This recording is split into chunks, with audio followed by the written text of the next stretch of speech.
What's up, guys? It's Omir, your confidence coach, and at this moment, right now, today, I'm doing some analyzing and some reflection. And I was thinking about this concept of relationships and what makes relationships truly work and stand out from any other relationship. And I want to make a quick video about what I think, what I feel, in my opinion, is the most important thing that you can have in a relationship that's going to make it either fail or succeed. Now, this, I could be wrong, this could be something else, but the way I see it and based on my experience of relationships I had so far, I think this is number one. So, what is this number one thing? Well, in my opinion, it's trust. If you have trust in the relationship, then everything is kind of flowing, everything is kind of easy.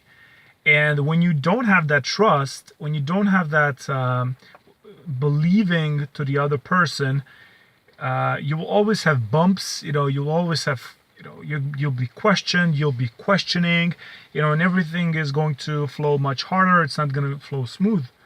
And I want to talk about areas that I find or that I found are the most important areas when it comes to trust. What do you need to trust, right? A lot of people say, okay, I want to trust, but what do I trust about? And I feel that trust comes in four areas. Number one, trust comes in the words that the other person is saying. So if I'm in a relationship and the person is saying something, I have to have trust that what they are saying is true, versus taking the position of they're saying something but maybe they're lying, right? And that could be the case in many relationships. But I want to say that you want to enter a relationship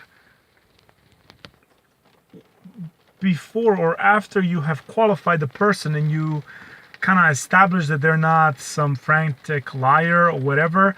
But this is not about is he actually or is she actually lying or not. It's about having the stance of a trust, okay? Whether or not the other person is actually doing something or he's lying or not is really up to him. Your thing to make the relationship work, if you don't have that trust, you don't know if the person is lying or not.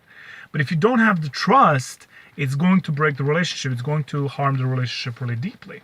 So first area is trusting their words. Second area is trusting their thoughts.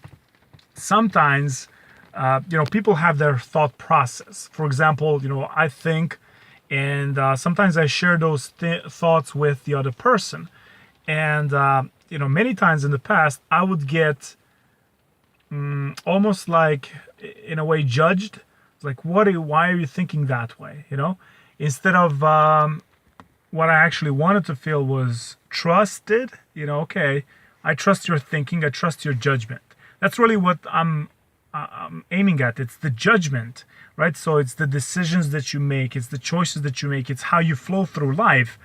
If you have that trust in the relationship, so you say, okay, I trust you that you're going to know what to do, and the other person trusts you that you're going to know what to do, and they don't question it, they don't question your decisions, they don't question your, every move, then you have that harmony in a relationship versus not having that trust.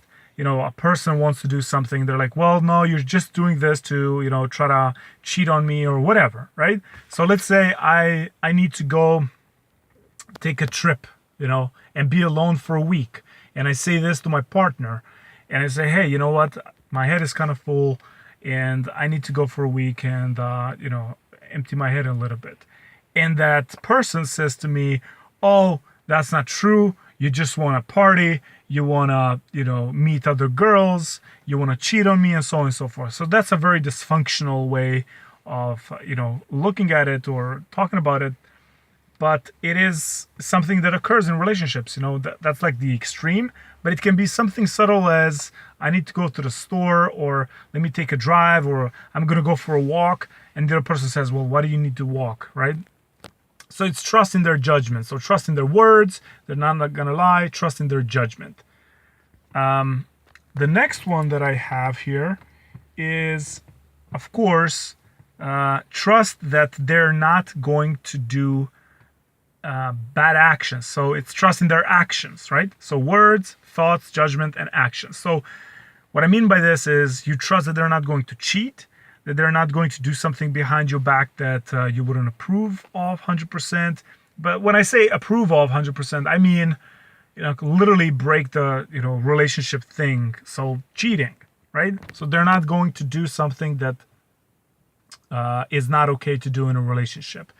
Now, some people have a very, low limit in terms of what is possible or applicable or, acceptable in a relationship. Some people say, well, what I want to do is like this relationship, all we can do is just be together. If you talk to anyone, that's like already crossing the boundaries of a relationship. And some people have that tolerance kind of high. In my case, back when I was insecure in myself as a guy, I used to have girlfriends and I was really jealous. If they talked to a guy, I was like, why are you talking to him? If a guy added them on Facebook, I was like, you probably know him. I was really bad. But I couldn't allow that space to have the person flow and move freely, even if, let's say a girl is, there's a guy in the store and they catch a conversation, they flirt for a minute. I'm not going to jump into that conversation and say, hey, that's my girl. What are you doing? My tolerance is pretty high, but it comes from the idea or the realization that the way I am, as a guy is, good enough that I can go and find myself a new person at any point I want. And if this person that I'm with doesn't want to be with me, I mean, what's the point then? I should let them go and, be with somebody that actually wants to be with me. That's my thought process. Why would I want to be with somebody that doesn't want to be with me? So that's why I leave a lot of leave room. They can walk and they have a lot of freedom in the relationship. And I'm really kind of secure in myself. And what happened and, what ends up happening is they come to me. They're like worried. They're like, why aren't you that jealous? Why aren't you at least a little bit jealous? Why aren't you secure? So security will actually pull them in. But that's another story. So trust in actions, right? Trust in actions. Trust that the other person is not going to do something. So you give that space to breathe. If your partner ever said to you, or you said to your partner, okay, I'm suffocating, you won't let me breathe. It's probably because of your insecurity that creeped out, that wanted to control the other person. And literally you did not have trust. So trust in words, trust in thoughts and judgment, and trust in actions. I said the fourth one, and the fourth one is trust of emotions. And the emotions are when the person is feeling the way it's feeling, whatever they are feeling, you have to have some sort of trust that those emotions are justified. Okay, so it's like, okay, I feel shitty, and it's like, okay, you feel shitty. Instead of attacking the person because they feel shitty, or like, why aren't you always like this? Now, in terms of this is kind of slim because you have people who have their own problems, psychological, so their emotions will flow like this. But you do want to have trust that whatever this person is going through at this point, it doesn't mean that something bad is going to happen. It doesn't mean that the relationship is going to end, or you don't have to react. That's really what I'm getting at. You don't have to react to the fact that they are feeling, bad or whatever. You don't have to get angry or frustrated because they're feeling the way they're feeling. If you can help them and be like, okay, maybe I can make his day or whatever, you can do that, but you never want to attack the person for feeling the way they are feeling. So give them the trust that there's probably a reason why they feel the way they feel. And what's going to happen is with your trust, with your acceptance, those emotions actually can process easier. And like the ironic thing is the more you allow the person to be who he is and she is, the more they can become who you want them to be, or who they actually are, their greatest version, their strongest version, right? But the more you're trying to change them, the more you're trying to, instill this distrust in a relationship, you're going to have more and more problems. So I hope this video helps you in terms of trust in the relationship. So trust in words, trust them that what they're talking is true. Give them the benefit of the doubt, trust in actions, and judgment. So don't be like, okay, why are you doing this? And if they say I got to do this, have that trust. Give them the peace of mind that they want. Trust in actions, so they're not going to do something bad. Trust in thinking, and trust in emotions. I think I probably scrambled them a bit, but the riff. If you didn't catch them, watch the video again. But anyhow, I hope the video helped you, and I'll speak to you soon.